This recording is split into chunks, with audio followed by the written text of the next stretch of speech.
बिस्मिल्लाहिर्रहमानिर्रहीम।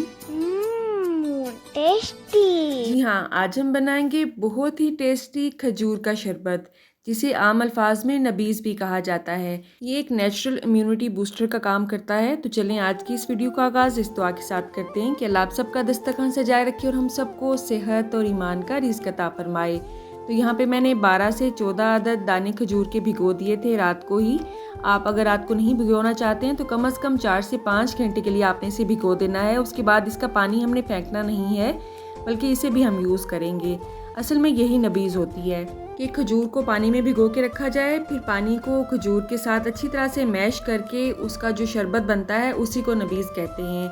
आजकल हम इसमें कुछ मज़ीद अशिया ऐड कर लेते हैं ताकि इसकी अफादियत में मज़ीद इजाफा हो जाए। अब इसमें हमने ऐड करने हैं तिल मैंने 2 चम्मच लिए थे। अच्छी तरह से धोने के बाद उसको मैंने भिगो दिया था। अब ये अच्छी तरह से फूल चुके हैं, ये भी इसमें ऐड करेंगे। आपने देखा होगा हमने पानी इसमें बहुत ज़्यादा ऐड नहीं किया है। खजूर की भी गुठलियाँ मैंने रिमूव कर दी थी, उसके बाद ही मैंने जग में ऐड किया है। इसके अलावा हम लेंगे पोपी सीड, जिसे खसखस या खशखाश भी कहते हैं। इसको आपने कैसे धोना है इसकी एक प्रॉपर वीडियो मैं आपके साथ पहले भी शेयर कर चुकी हूँ, उसका लिंक आपको मैं डिस्क्रिप्शन बॉक्स में दे दूँगी।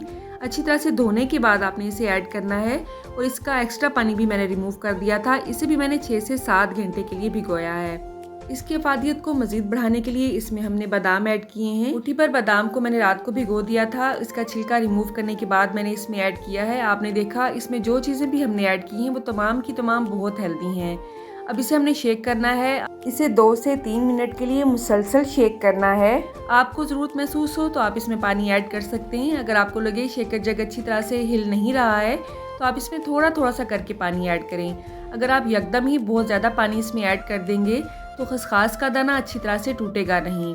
असल में खसखास को तो अच्छी तरह से सिलबट्टे पे पीस के ही पहले ग्राइंड किया जाता था, लेकिन आजकल मशीनों ने ये काम बहुत आसान कर दिया है।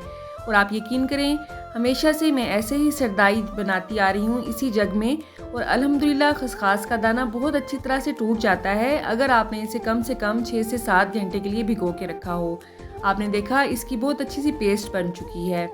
तो आपको सिलबट्टे पे पीसने की इसे बिल्कुल भी ज़रूरत नहीं है।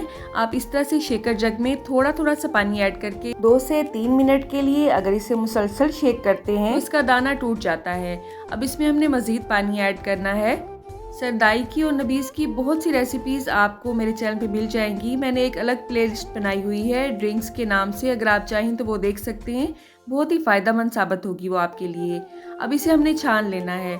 असल में घर में बच्चे हैं इसलिए इसे मैं छानती हूँ, आप चाहें तो इसे वैसे भी पी सकते हैं। अगर इसका मुंह में आएगा तो क्या आएगा, बादाम के पीसेस हैं, खसखास के पीसेस हैं, खजूर के पीसेस हैं, तो ऐसा तो इसमें कुछ भी नहीं है जो मुंह में आए और अच्छा ना लगे। लेकिन बच्चे क्योंकि नखरा करते हैं इसलिए मैं इसे छान लेती हूँ। अच्छा, बच्चों को थोड़ा सा इसमें मीठा कम लगेगा। अगर आप बच्चों को ऑलरेडी बहुत ज़्यादा मीठे के आदी कर चुके हैं तो उसका हल ये है कि आप खजूरों की क्वांटिटी को बढ़ा सकते हैं, या इसमें बाद में आप हल्की सी चीनी डाल के या शक्कर गुड़ डाल के भी इसे मज़ीद मीठा कर सकते हैं। हम इसे ऐसे ही यूज़ करते हैं। घर में मेरा छोटा बेटा है जो थोड़ा सा नखरा करता है, तो उसने जितना भी ये नबीज़ पीना होता है उसके लिए मैं अलग से थोड़ी सी चीनी डाल के इसे दोबारा शेक करती हूँ और वो खुशी खुशी से पी लेता है। अब ये जो मवाद बच चुका है इसे आपने ज़ाया नहीं करना है। आप इसे फ्रीज भी कर सकते हैं, खीर वगैरह में डाल सकते हैं। इसके अलावा ये बहुत अच्छा स्क्रब है आपकी स्किन के लिए। कुछ दिन अगर आप मुसलसल इसे स्क्रब के तौर पे यूज़ करेंगे तो इंशाल्लाह आपकी स्किन जो है वो निखरी निखरी सी हो जाएगी। आपने देखा बहुत ही टेस्टी सा ड्रिंक हमारा रेडी है। आप चाहें तो इसमें बर्फ़ भी ऐड कर सकते हैं।